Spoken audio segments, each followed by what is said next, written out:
Now, this is a super popular question I've been being asked a lot. Should you have a tip jar as a driver? Being honest, yeah, it really doesn't hurt. I'm gonna give two pro tips though. One is when you have it in that kind of like center console right here, so that way anyone can tip in the car. One, I do suggest put some cash in there.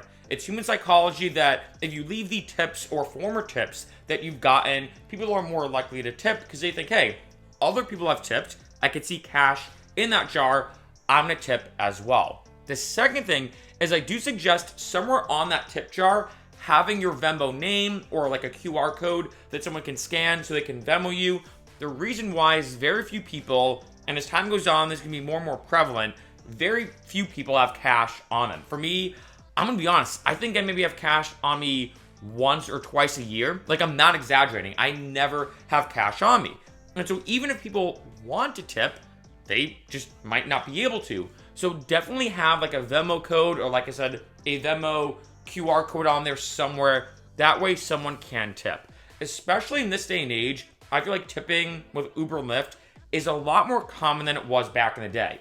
I even remember when I first started driving years ago that Uber and Lyft, especially Uber, was against people tipping. They even said, if you check out like their FAQ, I could probably find this somewhere on the internet, but years ago, if you went to the FAQ, there would be a question saying, can I accept tips? And if you read through their guidelines, they said, one, if someone wants to tip you, you say no.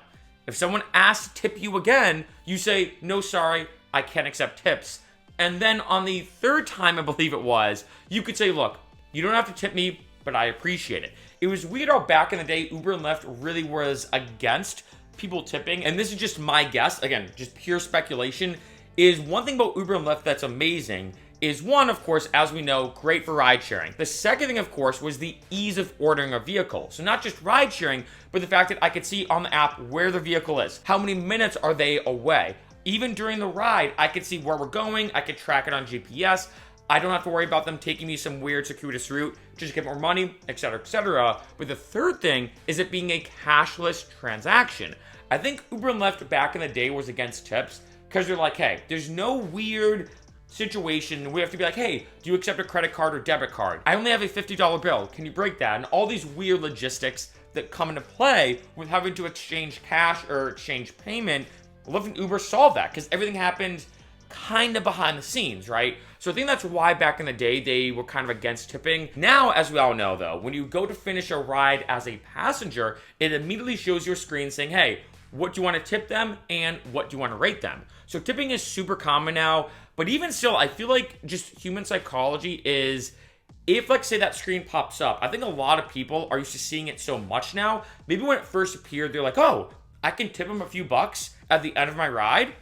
Oh, that's pretty cool. But now I think the more that you see that, the more you're just kind of like, oh yeah, I'm just gonna give them 5 stars, and they don't think anything of it. With the tip jar, at least it's right there, out in the open, you know, they can see with their own eyes. There's already some money in there, so they're more inclined to want to tip. And the second thing, like I said, make sure you have some type of Venmo, was it Cash App, Zelle, have all those different ones on the tip jar. That way, if they don't have money, they can still tip you.